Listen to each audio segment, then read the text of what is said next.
आज इस वीडियो में हम आपका एक बहुत बड़ा डाउट क्लियर करने वाले हैं। ध्यान से सुनिएगा। आपका एक प्रश्न था कि अगर किसी बच्चे का एडमिशन सितंबर से फरवरी में हुआ है तो हम उसे अप्रैल से जून और जुलाई से अगस्त का न तो कन्वर्जन कॉस्ट देंगे और न ही खाद्यान्न। तो आखिर हम अप्रैल से जून और जुलाई से अगस्त में उन बच्चों का एक्सेल अपलोड क्यों करें जब वो उस चरण के लाभार्थी नहीं है। और स्वाभाविक सी बात है कि जब उनका एडमिशन सितंबर से फरवरी में हुआ है तब अप्रैल से जून और जुलाई से अगस्त चरण में उनके अभिभावकों की डिटेल भी आपके पास नहीं रही होगी। तो इसका जवाब आपको इस वीडियो में मिलने वाला है। आप बस इस वीडियो को धैर्य से अंत तक जरूर देखिएगा। देखिए, जब भी आपको प्रेरणा पोर्टल पे लॉगिन करना होता है तो आप किसी भी ब्राउजर के सर्च बार में टाइप करते हैं प्रेरणा यूपी.in और आप इसे सर्च कर देते हैं। तो जैसे ही आप सर्च करेंगे आपके सामने कुछ ब्राउज फीचर्स आएंगे। इसमें सबसे पहला जो ब्राउज फीचर है वो है मिशन प्रेरणा। आपको यहाँ पर क्लिक करना होगा। जैसे आपने सर्च किया प्रेरणा पोर्टल पर लॉगिन का पेज आपके सामने आ जाएगा। आपको ये जो 3 लाइन है यहाँ पर क्लिक करना है। उसके बाद आपको नीचे आना है बैंक डेटा अपलोड में। इसमें सबसे पहला ऑप्शन आपको मिलेगा टीचर लॉगिन। आपको यहाँ पर क्लिक करना है। फिर आपके सामने टीचर साइन अप पेज आ जाएगा। आपको यहाँ पर बैंक अपलोड पे क्लिक करना है। फिर आपका जो रजिस्टर्ड मोबाइल नंबर है वो आपको यहाँ पर एंटर करना होगा। मोबाइल नंबर एंटर करने के बाद आपको वेरीफाई पे क्लिक करना होगा। फिर जैसे ही आपका नंबर वेरीफाई होगा एक सेंड ओटीपी का ऑप्शन आएगा। आपको यहाँ पर क्लिक करना है। एक मैसेज आएगा कि OTP send successfully on your mobile. आपको ओके पे क्लिक करना है।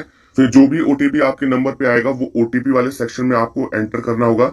मैं ओटीपी यहाँ पर एंटर कर देता हूँ।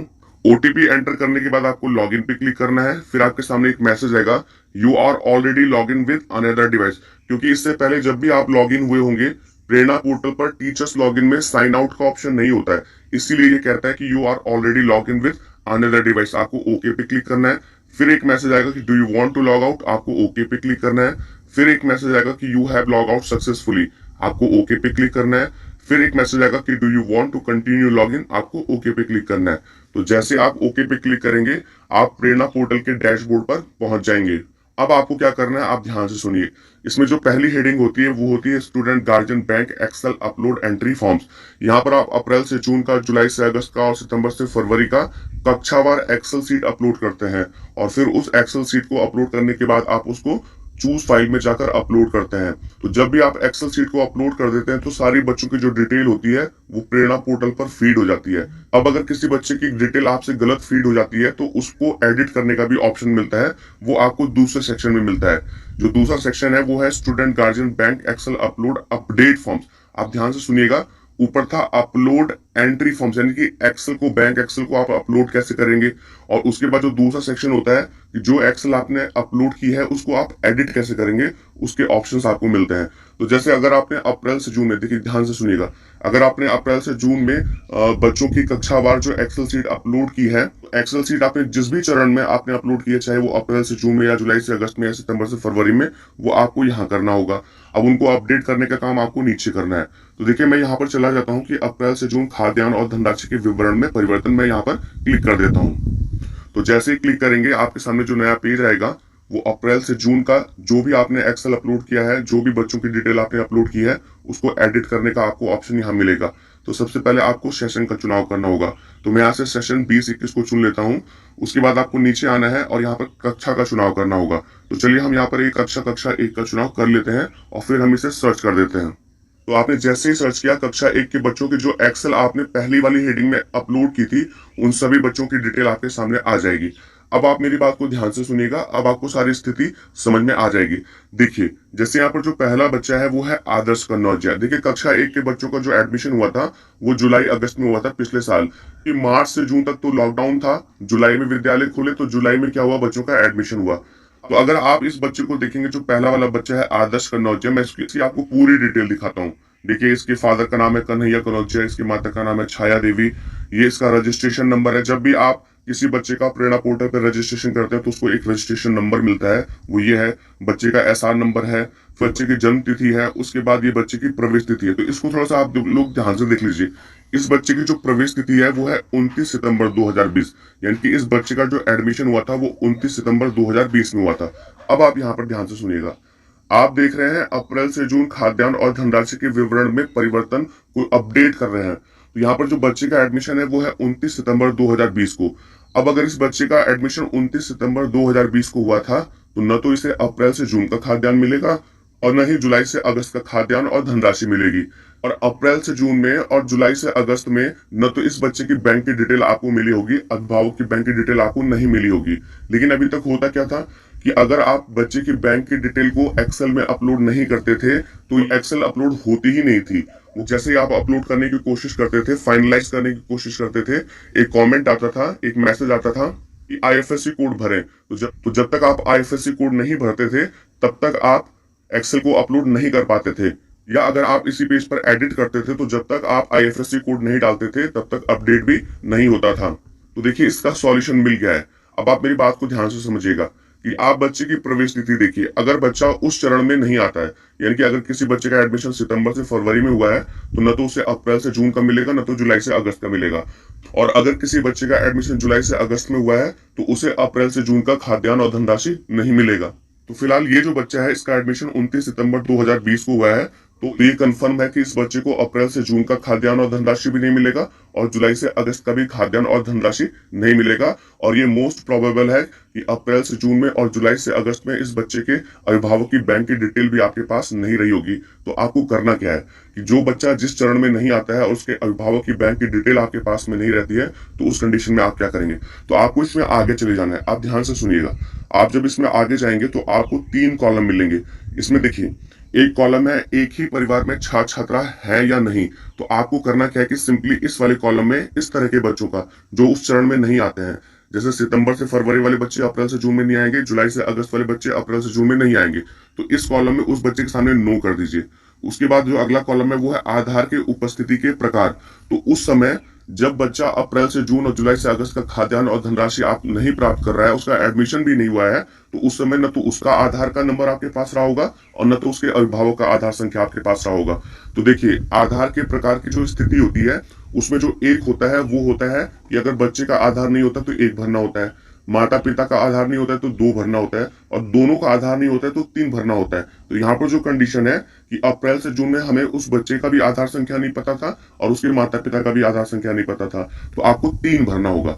उसके बाद जो अगला कॉलम होता है कि वर्तमान समय में छात्र छात्रा की जानकारी, यानी कि प्रेजेंट टाइम स्टूडेंट अवेलेबिलिटी वाला जो कॉलम होगा। अब देखिए कि बच्चे का एडमिशन सितंबर से फरवरी में हुआ है, तो अप्रैल से जून में और जुलाई से अगस्त में जो उसकी अवेलेबिलिटी थी, उस चरण में वो नहीं था, तो आपको यहाँ पर भी नो भरना होगा। और इसके अलावा जितनी भी डिटेल आपके पास नहीं है, उसको आप ब्लैंक छोड़ दीजिए।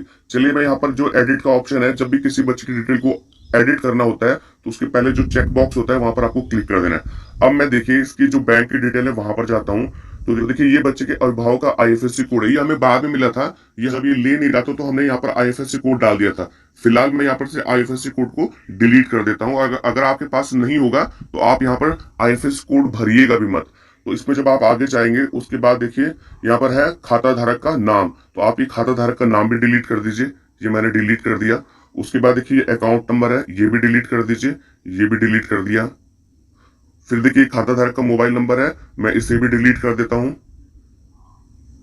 उसके बाद देखिए नो 3 नो तो आपको करना ही है, मैंने आपको बता दिया कि इन तीनों कॉलम में आपको नो 3 नो भरना है। उसके बाद आप आगे जाएंगे, ये जो स्थायी पता वाला कॉलम है, तो उस बच्चे के सामने आपको कोई स्थायी पता भी नहीं भरना है। अब देखिए जो अगला कॉलम आएगा वो कन्वर्जन कॉस्ट का आएगा, यहाँ पर भी आप कुछ मत भरिएगा, इसको डिलीट कर दीजिए। उसके बाद जो चावल है उसमें भी आप कुछ मत भरिए, इसे डिलीट कर दीजिए। और उसके बाद ये जो गेहूं वाला है इसको भी आप डिलीट कर दीजिए। हमने पहले यहाँ पर 0 अमाउंट भरा था क्योंकि वो बच्चा उस चरण में नहीं था। अब देखिए सारी चीजें मैं डिलीट कर चुका हूँ। गेहूं डिलीट, चावल डिलीट, कन्वर्जन कॉस्ट डिलीट, बच्चे का स्थायी पता डिलीट, वर्तमान समय में छात्र छात्रा की जानकारी जो है वो नो कर दिया हमने, आधार की उपस्थिति का प्रकार 3 कर दिया है, एक ही परिवार के छात्र छात्रा है या नहीं नो कर दिया हमने। और यहाँ पर देखिए खाता धारक का मोबाइल नंबर हमने कुछ नहीं भरा, खाता धारक का अकाउंट नंबर कुछ नहीं भरा, खाता धारक का नाम कुछ नहीं भरा, यहाँ पर हमने आईएफएससी कोड भी नहीं भरा है, और ये सारी चीजें हमने डिलीट कर दी हैं। इसका सीधा सा मतलब है कि इस बच्चे को अप्रैल से जून चरण में आपको कुछ नहीं देना है, और न ही उस समय उस बच्चे की बैंक की डिटेल आपके पास में थी। अब ये सारी चीजें मैंने एडिट कर दी। उसके बाद मैं यहाँ पर अपडेट पे क्लिक करता हूँ। तो जैसे मैं अपडेट पे क्लिक करूंगा, एक मैसेज आएगा कि please confirm after the final update all data is correct, if all data is correct then press okay और कैंसिल। तो हम यहाँ ओके पे क्लिक करेंगे। फिर एक मैसेज आएगा यहाँ पर, क्योंकि विवरण सफलतापूर्वक सुरक्षित कर लिया गया है, विवरण की आंतरिक जांच हो रही है, आप ओके पे क्लिक करेंगे। अब देखिए ये बच्चे की जो डिटेल है वो अपडेट हो चुकी है। अब मैं आपको दिखाता हूँ कि उस बच्चे की डिटेल अब क्या दिखती है। तो आप सेशन का चुनाव कर लीजिए 20-21, फिर आप कक्षा चुन लीजिए, मैंने कक्षा 1 चुन लिया है और हम फिर सर्च कर देंगे। तो जैसे ही आप सर्च करेंगे वही बच्चे आपके सामने फिर से आ जाएंगे। तो इसमें ये पहला वाला बच्चा था आदर्श कनौजिया, मैं इसकी डिटेल को आपको फिर से चेक करवा देता हूँ। तो देखिए जब आप इसके आगे जाएंगे, इस बच्चे की डिटेल को चेक करेंगे, तो देखिए आपको यहाँ पर जो आईएफएससी कोड है वो आपको ब्लैंक दिखेगा, देखिए 0 दिख रहा है। उसके बाद ये देखिए ये तो ऑटो फिल होते हैं, जो बैंक का नाम इसको आप डिलीट भी नहीं कर सकते हैं। तो अगर आपने पहले से ही नहीं भरा हुआ है, बैंक की डिटेल पहले से ही नहीं भरी थी, तो ये भी ब्लैंक दिखेगा आपको। इसके बाद यहाँ पर ब्रांच का नाम भी ब्लैंक दिखेगा आपको, ब्रांच का पता भी ब्लैंक दिखेगा। अब देखिए ये हमने डिलीट कर दिया था, खाता धारक का नाम ये भी यहाँ पर कुछ नहीं दिख रहा है। फिर खाता धारक का अकाउंट नंबर भी कुछ नहीं है, खाता धारक का मोबाइल नंबर भी नहीं है। ये फॉर्मूला हमने आपको बताया था, नो 3 नो, ये आपको करना होगा। उसके बाद यहाँ पर स्थायी पता भी ब्लैंक है, और भोजन की जो कन्वर्जन कॉस्ट है और चावल गेहूं में ऑटोमेटिक यहाँ पर 0 आ जाएगा। तो आप जिस भी चरण में जिस भी बच्चे को आपको खाद्यान्न और धनराशि नहीं देनी है, वहां नो 3 नो का फॉर्मूला आपको अप्लाई करना है। बैंक की डिटेल आपको नहीं डालनी है और अपडेट कर देना है। यहाँ पर आपसे नहीं पूछेगा कि आपने बैंक की डिटेल नहीं भरी, आप दोबारा से भरिए, ऐसा कुछ नहीं आएगा। अब आप अगर ये मेथड ये फॉर्मूला यूज करेंगे तो आपकी सारी डिटेल अपडेट हो जाएगी। मैं आपको एक चीज और बताना चाहूंगा कि अप्रैल से जो जून का चरण था उसमें कक्षा 1 के जो नए नामांकित बच्चे थे उनको कुछ भी नहीं दिया गया था, क्योंकि उनका जो एडमिशन है वो जुलाई अगस्त सितंबर में हुआ था। तो अप्रैल से जून का तो उनको देना ही नहीं है। तो यहाँ पर जो सारे बच्चों का अमाउंट है, देखिए आप देख रहे होंगे सब 0 0 0 0 है। तो आपको बस यही करना है कि जो ये 3 कॉलम मैंने बताए थे आपको, एक ही परिवार के छात्र छात्रा यानी कि सेम फैमिली वाला जो कॉलम होगा, आधार की उपस्थिति का प्रकार वाला कॉलम होगा, और वर्तमान समय में छात्र छात्रा की जो अवेलेबिलिटी है, इन तीनों कॉलम में आपको नो 3 नो भर देना है। और अब आप चाहे बैंक की डिटेल भरिए या मत भरिए, कन्वर्जन कॉस्ट भी आपको 0 भी नहीं भरना है, आपको सीधे डिलीट कर देना है और अपडेट कर दीजिएगा, सारे बच्चों की डिटेल अपडेट हो जाएगी।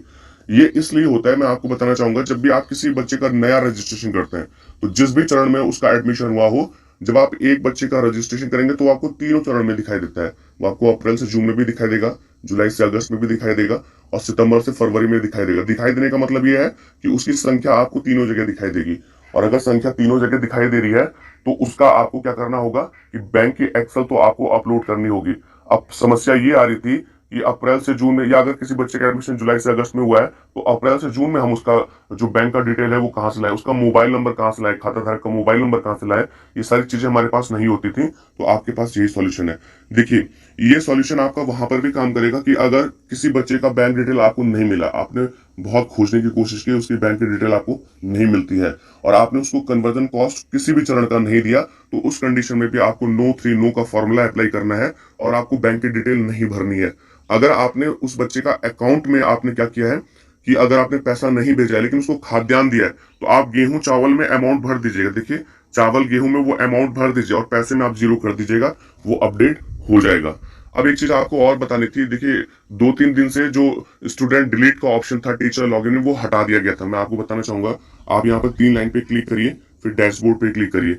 जब आप इसमें नीचे की तरफ आएंगे तो सबसे लास्ट ऑप्शन होता है student verified of Aadhaar authentication. जब आप यहाँ पर क्लिक करेंगे तो आपके विद्यालय के जितने भी बच्चे हैं उनकी लिस्ट आपके सामने आ जाएगी। तो ये लिस्ट आ गई सामने। इसमें जब लास्ट में आप जाते हैं तो यहाँ पर मार्क एज ड्रॉप आउट में डिलीट ऑप्शन का, स्टूडेंट डिलीट का ऑप्शन होता है कि अगर कोई बच्चा आपके विद्यालय से उसका नाम कट गया, तो आप यहाँ से जब डिलीट की रिक्वेस्ट भेजेंगे तो वो बीईओ या एनएसए को पहुंच जाएगी और वहां से इसका अप्रूवल हो जाएगा। तो 2-3 दिन से ये ऑप्शन हटा दिया गया था, ये दोबारा से आ गया है। तो आप यहाँ से अगर ऐसा कोई बच्चा है जो ड्रॉप आउट है, तो आप उसको डिलीट की रिक्वेस्ट भेज सकते हैं। अब आपको एक चीज मैं और बता दूं कि जैसे आपने देखा कि कक्षा 1 में मैंने एक बच्चे की जो डिटेल है उसमें मैंने बैंक की डिटेल हटा दी थी, और कन्वर्जन कॉस्ट चावल गेहूं की मात्रा मैंने 0 डाल दी थी। तो उसका एनालिटिक्स आप कैसे चेक करेंगे, तो आपको इन 3 लाइनों में जाना है, डैशबोर्ड पे क्लिक करना है। तो देखिए पहला सेक्शन तो जो होता है वो एक्सेल अपलोड का होता है, फिर दूसरा वाला सेक्शन एक्सेल अपलोड अपडेट का होता है, और जो तीसरा वाला सेक्शन होता है वो student guardian bank excel upload analytics का होता है। तो अप्रैल से जून, जुलाई से अगस्त और सितंबर से फरवरी का अगर आपको एनालिटिक्स देखना है तो आप यहाँ से देख सकते हैं। तो मैं अप्रैल से जून पे क्लिक करता हूँ, यहाँ से आप सत्र का चुनाव कर लीजिए 20-21।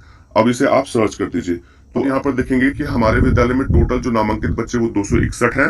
और यहाँ देखिए total student received bank information, कि बैंक के जितने बच्चों की इंफॉर्मेशन आपको मिल गई है वो भी यहाँ पर 261 दिखाएगा। वहां पर आपने देखा कि हमने एक बच्चे की जो बैंक की डिटेल थी वो हटा दी थी, उसके बावजूद यहाँ पर जो बैंक की डिटेल बता रहे हैं जितने बच्चों की रिसीव हुई है वो 261 हुई है। तो इसका मतलब ये है कि आपने टेक्निकली जो चीज सही होनी चाहिए थी वो चीज आपने फिल की है, तो कोई प्रॉब्लम नहीं है। तो मैं आशा करता हूँ कि इस वीडियो के माध्यम से जो जानकारी मैंने आपके साथ में साझा की वो आपके लिए उपयोगी होगी। अगर आपको ये वीडियो पसंद आया तो आपसे निवेदन है कि वीडियो को लाइक करें, वीडियो को शेयर करें ताकि सभी साथियों की मदद हो सके।